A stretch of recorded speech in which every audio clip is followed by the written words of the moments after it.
What is up, ladies and gentle nerds? It's your boy Graham, also known as HamHocks42 on the internet, and today we are looking at a deck that is built around Gitrog, Horror of Zhava. This is specific to Alchemy, the digital-only format that has recently been added to MTG Arena. Now, if you're wondering what the heck is Gitrog, Horror of Zhava, well, let's take a look. It is a 6/6 menace for 4, 2 black-green.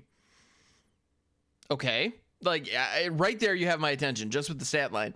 But it has a downside, of course, because it has to. If you're going to print a 6/6 for 4, there needs to be some kind of very powerful downside. Let's take a look. At the beginning of each combat, if Gitrog, Horror of Zhava, is untapped, an opponent may sacrifice a creature. If they do, you tap Gitrog, Horror of Zhava. Then seek a land card, put it onto the battlefield tapped. Notably, seek means go into your library, grab the next land card. Don't bother shuffling because you didn't actually look at your library anyway. Pull that land card onto the battlefield. In this case, tapped. In this case, we seek it onto the battlefield. Whenever a land enters the battlefield under your control, it perpetually gains black, green, tap, sacrifice this land, draw a card.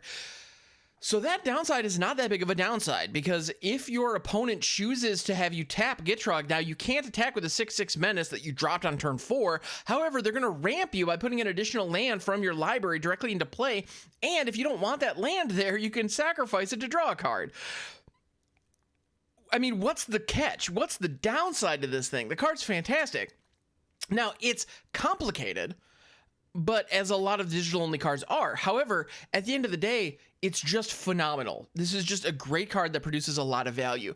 Now, what is the catch? So the catch is that it taps down during combat, and you won't get a chance to attack with it. Okay, that's a very reasonable catch. Your opponent has to sacrifice a creature to do it. It reminds me very much of Clackbridge Troll from Throne of Eldraine, where that was its downside as well. But if a creature was sacrificed that way, you drew a card. So it's similar in that regard because it's ramping you, and those lands can become cards if you so choose. So it's very similar, except this does not give your opponent 3 goat tokens to sacrifice to hold it at bay. Instead, they have to sacrifice creatures that they were already putting on the board. Now, in some situations, like the mono-black control deck, where they have Shambling Guests and Eye Twitches lying around, that's not that big of a deal. Also, notably, this happens at every single combat. It happens at yours and your opponent's. So, on your opponent's turn, they can actually sacrifice a creature to tap down Gitrog so that it can't block either. So, that's meaningful as well. So, they have some control over whether or not Gitrog is tapped or untapped. Some control, mind you. So, the purpose of this deck is to take that control back, and we have a couple of ways to do that. We have Saryth, the Viper's Fang, who has the ability pay 1 tap, untap another creature or land you control. Right there, boom, baby, we did it. So if our opponent decides to sacrifice a creature to tap down Gitrog Monster, okay, great, we seek a land, and then we can just pay. The land comes into play tap, so we need to have 1 mana lying around. Oh no, however will we do that? We pay the 1 mana, tap Saryth, untap Gitrog Monster, and then swing. Boom, it's that simple. So they had to sacrifice a creature, and they basically just decided to ramp us and tap down Saryth instead of the Gitrog Horror of Zhava. Awesome. We also have Bull Strength. Target creature gets +2/+2, gains trample until end of turn, and untap it, as well as Witch's Web. Target creature gets +3/+3, gains reach until end of turn, untap it. So these instant speed combat tricks that untap and not only make it bigger. So our opponent could be looking at Gitrog and go, oh no, I don't want to get hit for 6. Sacrifice the 1 creature that they have because it's a menace creature. They can't block it anyway. Okay, they tap down Gitrog. Well, we hit it with a Witch's Web. Now you're not getting hit for 6. Now you're getting hit for 9. Also, thanks for the land, by the way. I may sacrifice this later to draw a card. I mean, it's just mean. And that can happen as early as turn 5.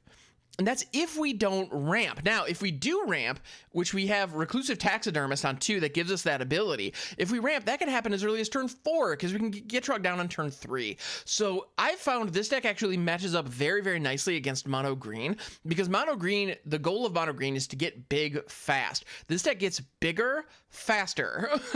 Meanwhile, against control decks, it does kind of struggle. If they can remove Gitrog, all of a sudden our main engine is offline. Now, we do have a backup plan. That backup plan is Toxrill the Corrosive. And Toxrill is just an absolute house. Gitrog is going to be ramping us, hopefully. We also have the Reclusive Taxidermist as well as Old Rutstein in the mix that is also capable of creating some treasure tokens to help ramp us up. So between these 3 things, we have a lot of ramp going on. So getting to 7 mana is not going to be particularly difficult, and Toxrill can completely take over a game once it drops. So that's the goal there. That's why we have it in here. Also, if you wanted to build a variant of this deck and include Coma, you wouldn't be wrong. You know, that's another one that could fit in here. However, I chose to leave Toxrill in the mix and to not include Coma because it would require us to add blue mana. That said, if we add blue mana, that also gives us the opportunity to activate Toxrill's ability. So maybe a Sultai version of this deck is possible, something to maybe tinker with. All right, so that's the core engine of the deck. We also have a couple of other key pieces here. We also have Tenacious Pup. When it enters the battlefield, you gain 1 life. Okay, nice. Nothing wrong with that. Little Puppers is gaining some life. What's wrong with that? Also, look at him. He's adorable. Who doesn't love a good Tenacious Pup? When it enters the battlefield, you gain 1 life. When you cast your next spell, however, this is the part that really matters.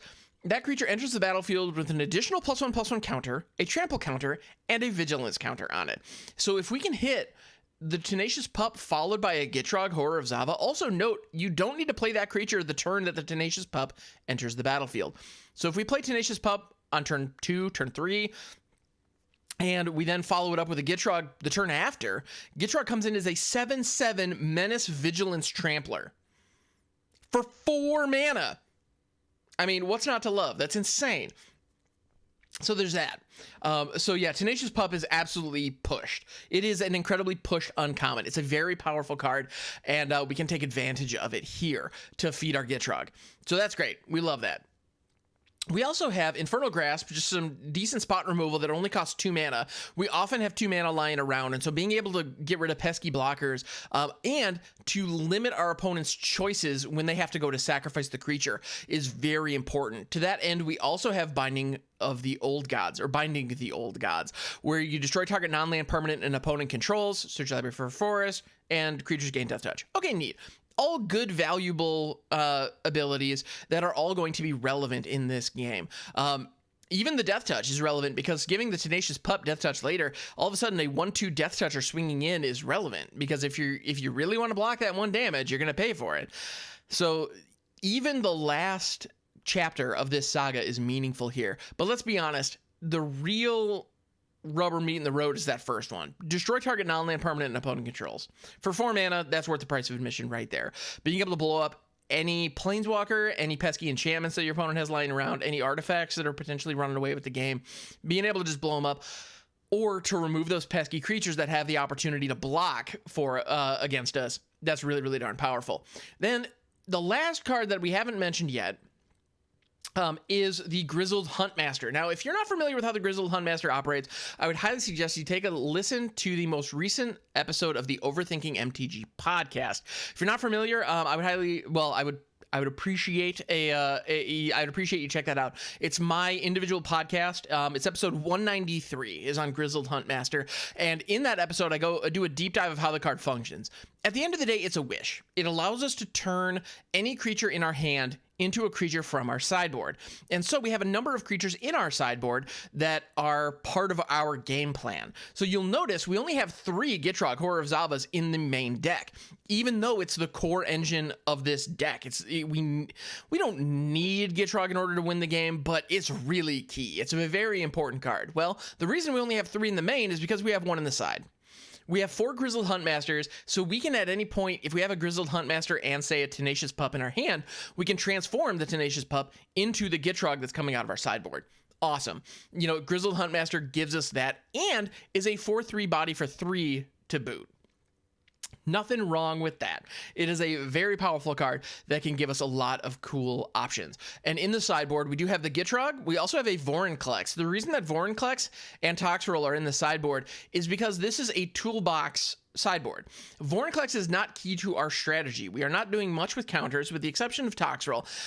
We aren't doing much with counters, although if we do have Toxrill online, being able to pull Vorinclex out of our sideboard to double those slime counters could be meaningful. Meanwhile, if our opponent is using +1/+1 counters, if they have Luminarch Aspirants or they have Ranger classes online, being able to shut those down could be very meaningful, and Vorinclex does that for us. It also shuts down Planeswalkers. Well, not completely shuts them down, but makes them much harder to use.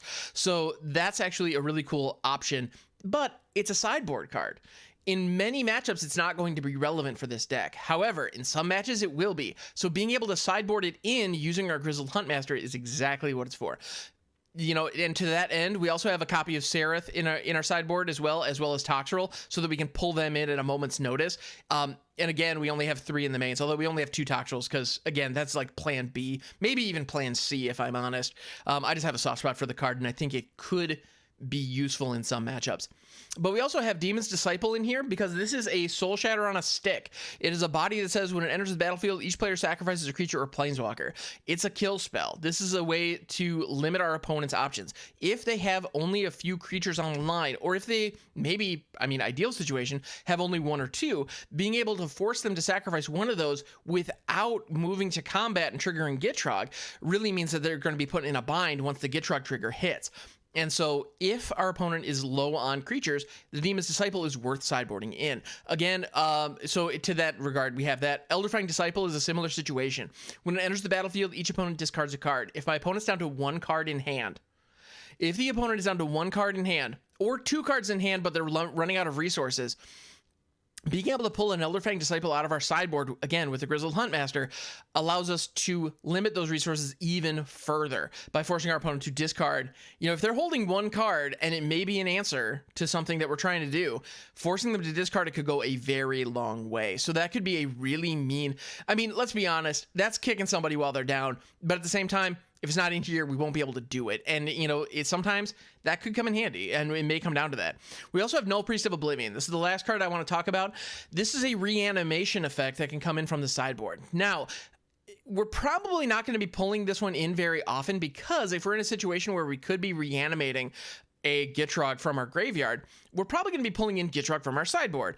However, having the option to also include a 2/1 body if we have plenty of mana lying around gives us additional menace threats that we can use to threaten our opponent's life total, while also bringing a Gitrog or a Toxrill or even an Old Rutstein or another Grizzled Huntmaster live from our graveyard into the field. And so Null Priest of Oblivion gives us some cool value to take advantage of a lot of mana if we have it lying around. And so again, this is a reanimation spell on a body.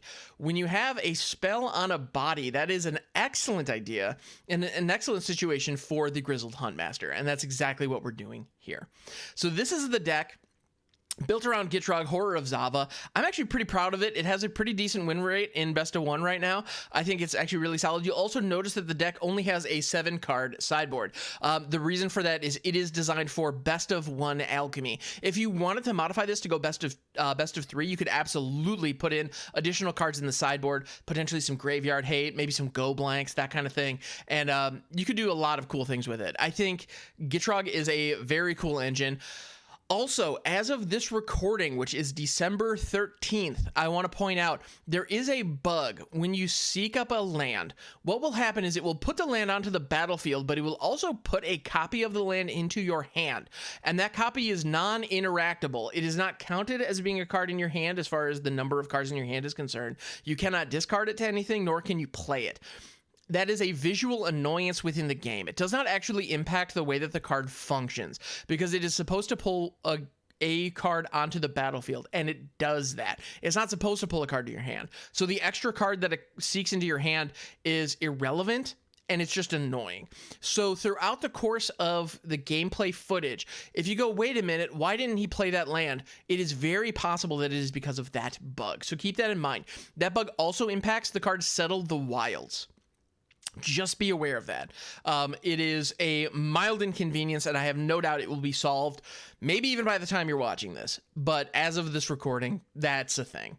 All right, so let's go ahead and take this thing out into the ladder, see what we can do with it. And yeah, thank you. All right, so I see 2 Tenacious Pups and a Grizzled Huntmaster in the opening hand. I'm actually pretty happy about this, because the Tenacious Pup can allow the Grizzled Huntmaster to come in on turn 3 as a 5/4 Vigilant Trampler. That's great. I definitely want to see that happen. We can even throw 2 Tenacious Pups, so we get a 1/2 as well as a 2/3 Vigilance Trampler. So we can actually apply some pretty decent pressure to our opponent, and this is all without getting our Gitrog engine online. So we might as well throw 1 Pup now. So here's the question. Do we throw the second Tenacious Pup, or... Ooh. I think we do throw the second Tenacious Pup. Now, our opponent's throwing red here. The reason that I said ooh over Toxrill is this gives us some options. When the Grizzled Huntmaster hits the field, we have the option of turning Toxrill into a Gitrog Monster, which I think is exactly what I want to do. All right, and we are going to throw the Huntmaster here, and we are going to change Toxie into our Gitrog friend. Now, I should have attacked first. The proper way to sequence that is to attack before throwing creatures. There's a good chance they're going to follow up with some kind of burn spell here. One of the things that actually I have been lax about is my sequencing, and that's something that as a general rule, actually I've gotten some comments about it, and I see you and I appreciate it. Thank you everybody for pointing that out. I do need to work on that. So Toxrill the Corrosive is only going to be valuable if we can ramp out, and so in this situation, sideboarding out a big dumb threat for a leaner, meaner threat that is more likely to actually hit the field definitely makes sense here. Townraiser Tyrant, that card is incredibly pushed. I'm not surprised to see it here, but we are definitely going to go ahead and swap out Toxie for, and I'm going to leave the Toxrills in our library. We do have the opportunity to exile one out of our library. I'm going to leave it there because it might be relevant later. So we are going to end the search, and we are going to grab Gitrog, the Horror of Zhava. And we are going to attack with a couple of Tenacious Puppers. So it looks like our opponent is playing the mono red. Oh, perfect draw for us. It looks like they are playing the mono red dragon deck. And in this situation, I'm going to learn my lesson and attack first, followed by playing the creature. And that's a 6/6 menace that they need to figure out a way to deal with. Now, there's a good chance that they're going to throw the Townraiser Tyrant on our following turn, which I'm not too worried about, to be honest. Now, Townraiser Tyrant has an ability to effectively destroy one of our lands, which is mildly problematic, but Gitrog has the opportunity to bring more lands into play. Plus, we don't have the only other card that we have in our hand is a 3-drop. So I'm not too worried about ramping up here, because Gitrog is really the key. With it being 6 toughness and our opponent appearing to be on mono red, the likelihood of them having a removal spell for it. Now, another Dragon's Fire with a Terror of Starmounts in hand would do the job. That would do it, because it is a 6/6 that would buff the Dragon's Fire up to a 6/6 or 6 power, 6 damage. One of these days I'll get that right. So that's an option. Now, they appear to be rope-a-doping us here. The other thing that I can't help but notice is the mismatched lands. Now, when you have the full art John Avon lands and the Nyx lands, I can appreciate wanting to represent both of them. I have a feeling it's really designed to tilt the opponents more than anything. All right, so they're going to get rid of the 2/3, but they're going to hit it before Gitrog hits the field, which means if Gitrog dies, then it... All right, I'm actually just going to go ahead and take the 2 damage. Sacrifice it? Nope. I'm just going to take 2 to the face, and I'm not going to worry too much about it. Cool. The Binding of the Old Gods is actually relevant here. I'm going to go ahead and wait until combat. Let's go ahead and give them the opportunity to sack the Townraiser Tyrant to the Gitrog Monster. They choose not to. Fair enough. I'm going to attack with said Gitrog Monster, getting for 6 damage. Booyah, Grandma. We got there. And then I'm going to Binding the Townraiser Tyrant, because I don't want them blinking it or bouncing it or doing any other shenanigans with it. Not that that's likely, again, in mono red, but you never know. I don't want them having 4 damage in the air. Moonveil Regent, really cool card. Capable of doing a lot of good things. I'm not going to sacrifice it again. I'll take 2 more to the face. Not really going to matter. Booyah. Binding the Old Gods. We're going to grab the Woodland Chasm. Now, notably, we have 1 Woodland Chasm in the mix, specifically for Binding the Old Gods. All right. Move on to combat. Let's go into full control, because if they do sacrifice the Moonveil Regent to tap out Gitrog, I really want to be able to hit it with the Bull Strength. Boom. They do choose to sacrifice Moonveil Regent to tap down Gitrog Monster. Full control activated.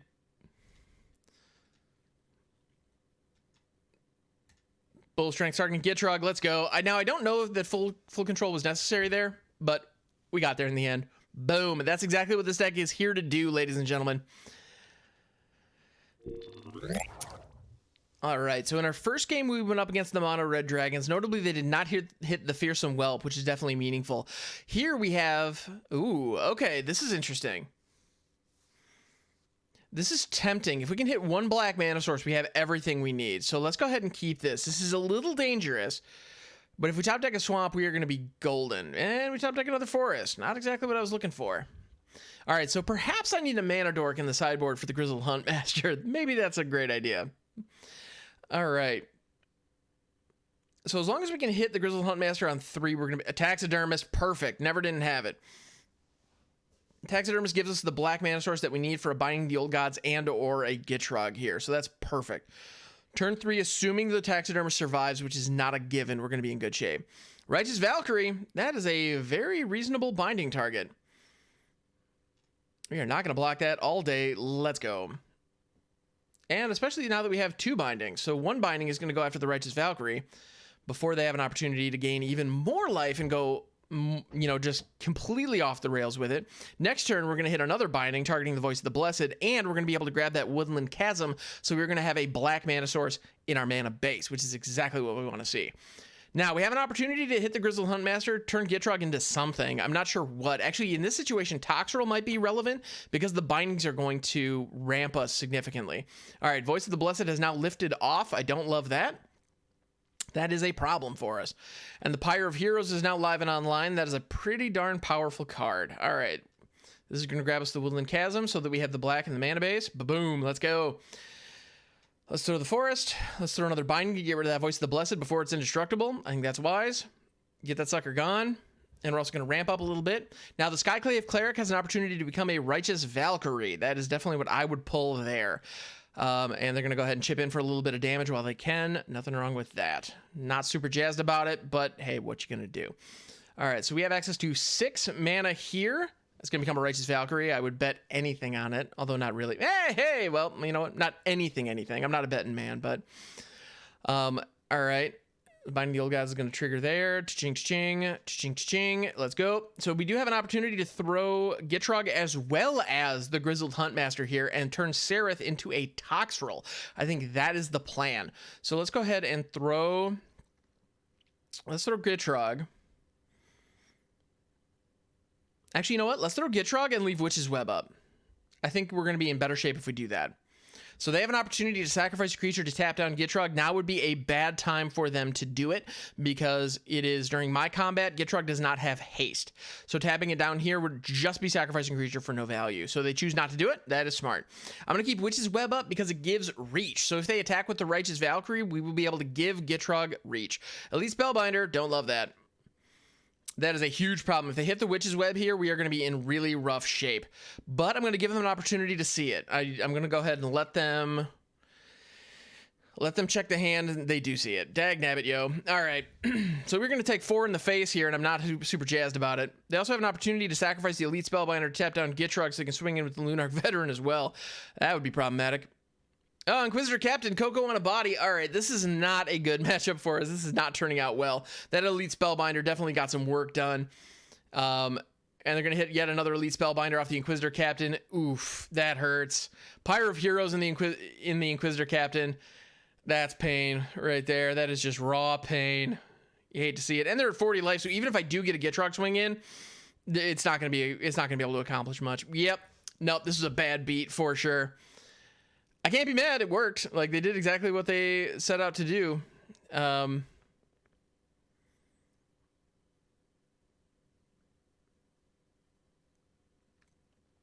know what? Let's throw the Grizzled Huntmaster, turning Saryth into a Demon's Disciple, forcing them to sack a creature. We're going to end search. How many cards do they have in hand? 2. Yeah, I'm going to go ahead and use the Demon's Disciple here so that they have to sacrifice a critter. They're going to sacrifice the Luminarch and not really think anything of it.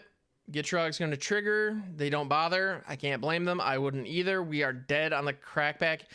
They can even choose to take the 7 directly to the face, and they do, and it doesn't matter. Oh, that's a bummer. All right. So it turns out Inquisitor Captain, another alchemy-only specific card that is, well, alchemy and historic, but another digital-only card that is incredibly powerful, and it absolutely pops off alongside Righteous Valkyrie and Pyre of Heroes. This is just fantastic. I gotta say, this is a very powerful deck. Also, it's interesting that they're running blue here in place of black. I've also often seen Orzhov Clerics running this, and they're flexing a little bit with another Inquisitor Captain off the Elite Spellbinder into a Voice of the Blessed. Yep. Flexing a little bit. They're playing with their food, but you know what? I can't blame them. Their deck is doing the thing, and they want to show it off. Grizzled Huntmaster is going to take that 5, but it doesn't matter. We're still taking 4 in the air. All right. Bummer, yo. I gotta say, white is very powerful right now. White's in a very powerful spot, and there's nothing we can do about it. But that's okay. That's okay. All right, so we've gone up against red. We've gone up against white. Let's see what we are up against here for this third match. All right, I'm seeing a really nice opening hand. Reclusive Taxidermist on 2 into a Binding on 3 or a Saryth on 3. Life is good. Let's do this. And we can throw the Deathcap Glade on 1 to make sure we have access to that green on 2. This deck doesn't even have any 1-drops, so the slow lands are great. Absolutely love them. And another Reclusive Taxidermist. I'm not mad at that. And we go up against another, so we have another Lunarch Veteran situation. So this is another white deck. Now, this is a Selesnya life gain deck. Angel of Unity. Whenever Angel of Unity enters the battlefield or you cast a party spell, choose a party creature card in your hand. It perpetually gets +1/+1. Is this a Bant party list? We might be looking at a Bant party list. I gotta be honest. I'm not mad at that. Now I think it's time for Gitrog. Throwing out a 6/6 with upside on turn 3 seems pretty good.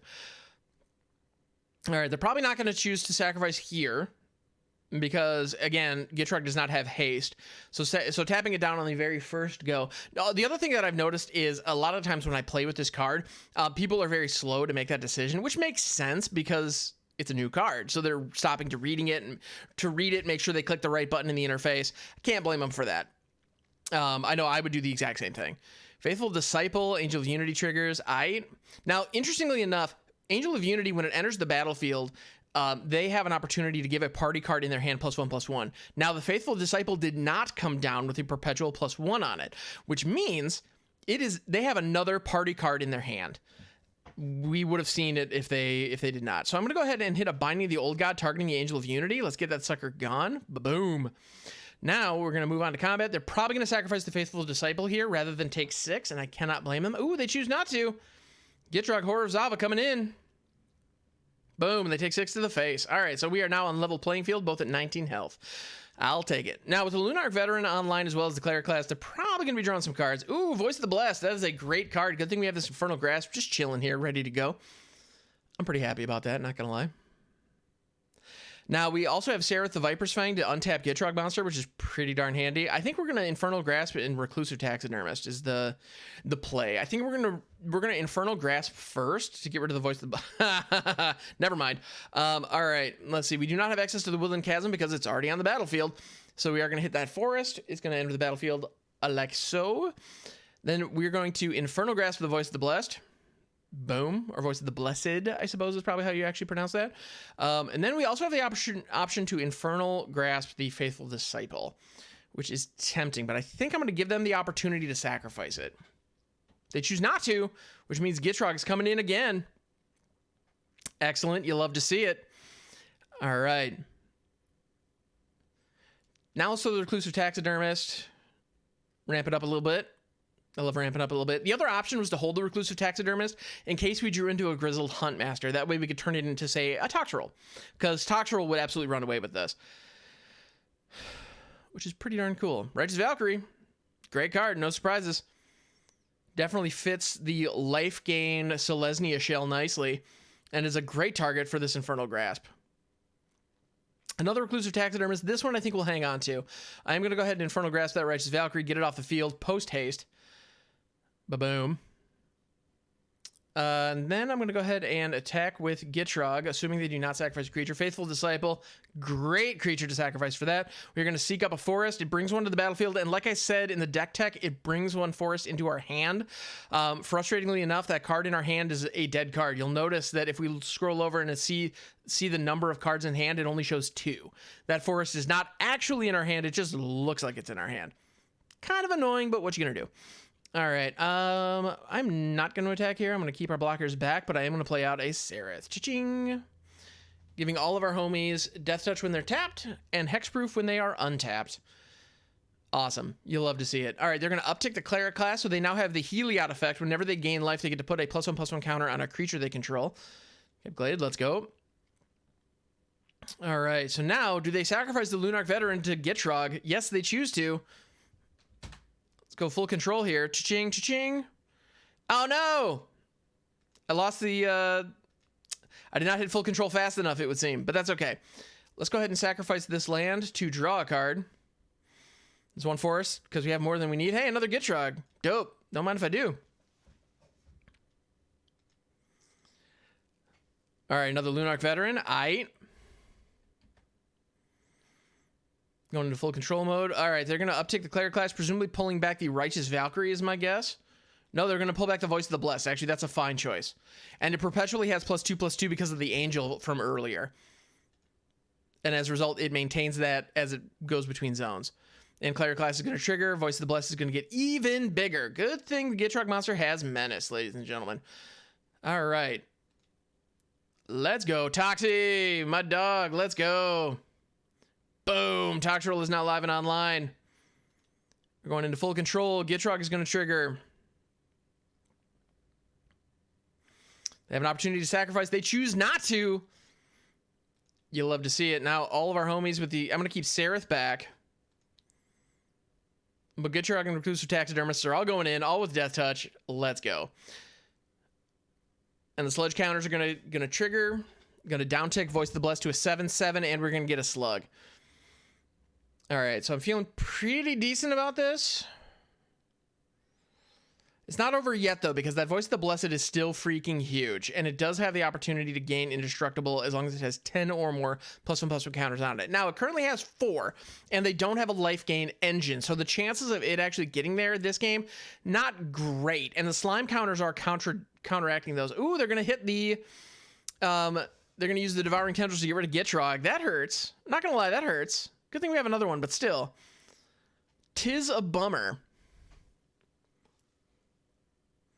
I'm going to bring Luminous Phantasms back. Fortunately for us, Toxrill is going to just downtake those immediately. Unfortunately for us, the Voice of the Blessed is only getting bigger. We need to hit a kill spell off the top here post-haste. We need to get to a Binding the Old Gods or an Infernal Grasp. Never mind. The Voice of the Blessed is now indestructible. All right, let's go ahead and go digging. That's not going to do it. We're throwing the Gitrog. A Witch's Web would be good here. Unfortunately, I don't think we've got what it takes to actually win this game in the end. Unless they misclick here and sacrifice Voice of the Blessed, they do not. All right, we don't have any reach creatures. They have a 12/12 flyer. So I'm going to attack with all just to deal a little bit more damage. So this game looks like it was more... like it makes it look like it was closer than it was in the end. And we're going to die here. That's unfortunate. So it turns out the mono white deck... Or, well, in this case, the Selesnya deck, but the life gain deck, the white life gain deck, it turns out, doesn't seem to be a particularly good matchup for us, which is unfortunate. But I gotta say, this was a fun game for sure. And this is a really fun deck. I enjoy it very, very much. I'd love to hear your thoughts on it. If you have any recommendations for cards to add or ways to make it better, to tune it up, especially sideboard cards to turn it into a best of 3 deck, I would love to hear it. Please don't hesitate to leave those in the comments below. And also leave a like. And if you haven't already subscribed to the channel, if you wouldn't mind doing that, it would help a ton. Seriously, it makes a huge difference. Thank you so much for tuning in. I appreciate you. I hope you have a phenomenal day, and I will catch you on the next one. Thank you so much.